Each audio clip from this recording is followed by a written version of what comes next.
Salut et bienvenue sur le podcast de Real French Daily. Si tu veux entendre du français authentique et progresser naturellement, tu es au bon endroit. Aujourd'hui, on va parler des compléments alimentaires.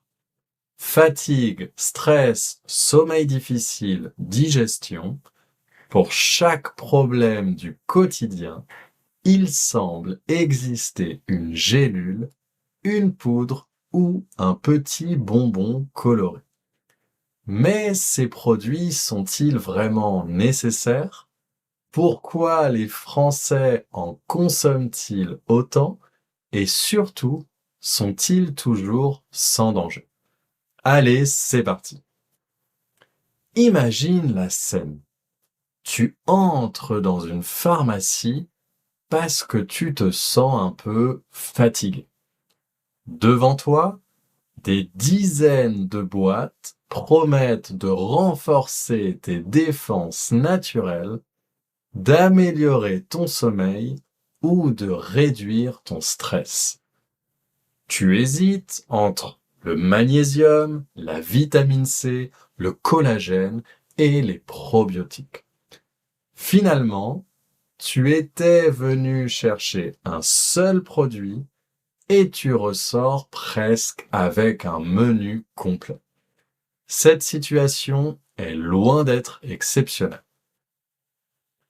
Selon le baromètre 2026 de Synadiet, 61% des Français consomment des compléments alimentaires. Cela représente presque 2 personnes sur 3. En 2025, le marché français a même dépassé les 3 milliards d'euros. En 10 ans, il a pratiquement doublé.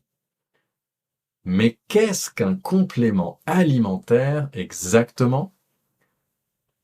Contrairement à ce que son apparence pourrait laisser penser, ce n'est pas un médicament.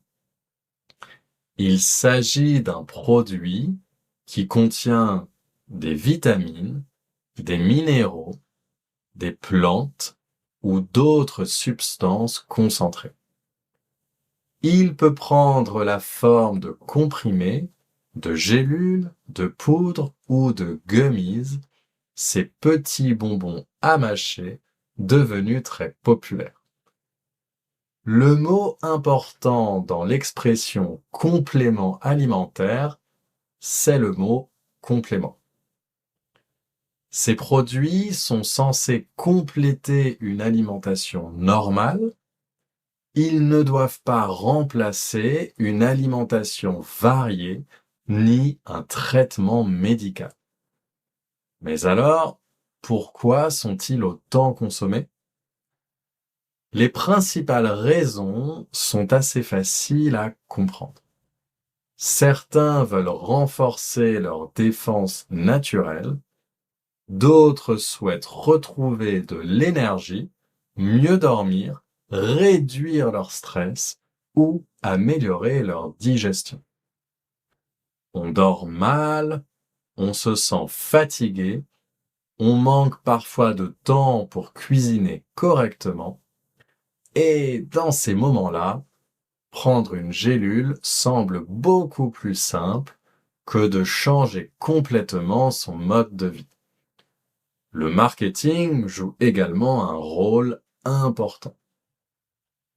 Sur les emballages, on trouve souvent des fruits, des plantes et des expressions comme énergie, équilibre, vitalité ou défense naturelle. Tout est fait pour donner une impression de bien-être et de sécurité. Mais attention, naturel ne signifie pas toujours sans danger. Une plante peut être naturelle et provoquer malgré tout des effets indésirables. Certains ingrédients peuvent aussi interagir avec des médicaments ou être déconseillé aux enfants, aux femmes enceintes et aux personnes souffrant de certaines maladies. Pour surveiller ces risques, l'ANSES, qui est un organisme français, a créé un système appelé la nutrivigilance.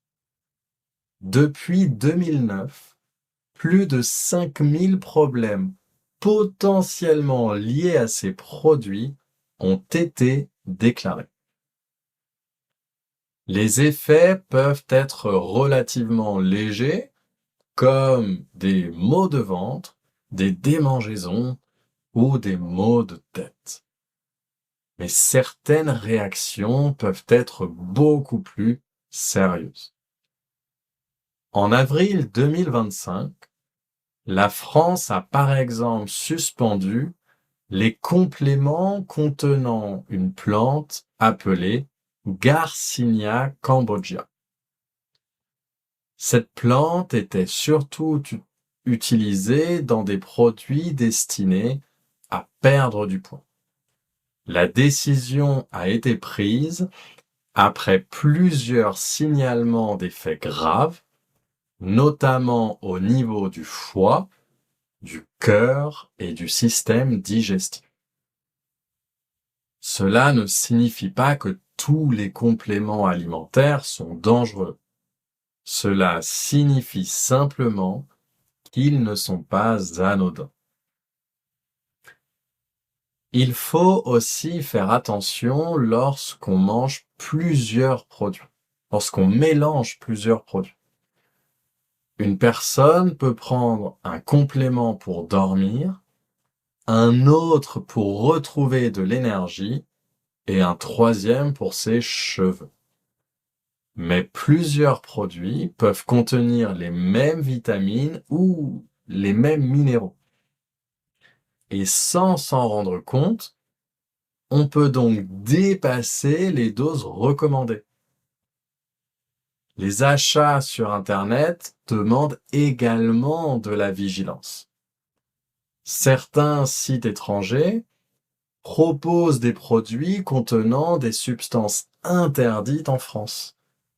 Il est donc important de vérifier la composition et l'origine du produit et de demander conseil à un médecin, un pharmacien ou un nutritionniste en cas de doute.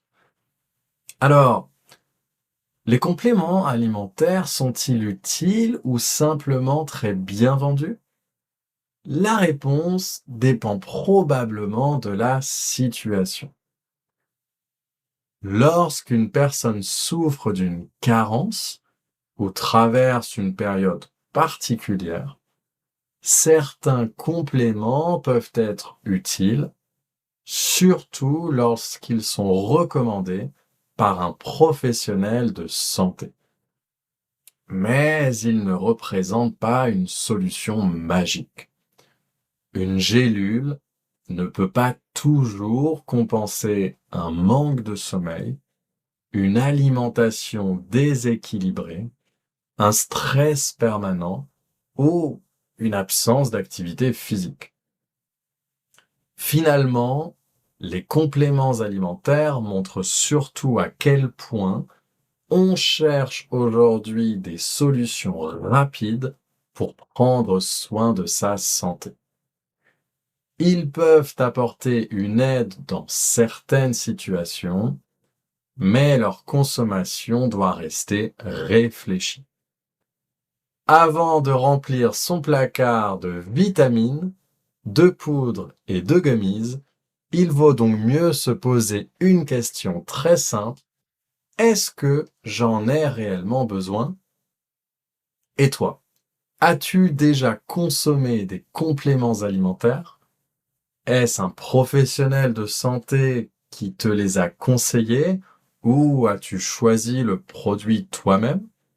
Merci d'avoir écouté ce podcast de Real French Daily. Comme d'hab, la transcription est sur le site realfrenchdaily.com. Et désormais, il y a également une fiche de vocabulaire gratuite à télécharger. À très bientôt pour un nouvel épisode. Ciao.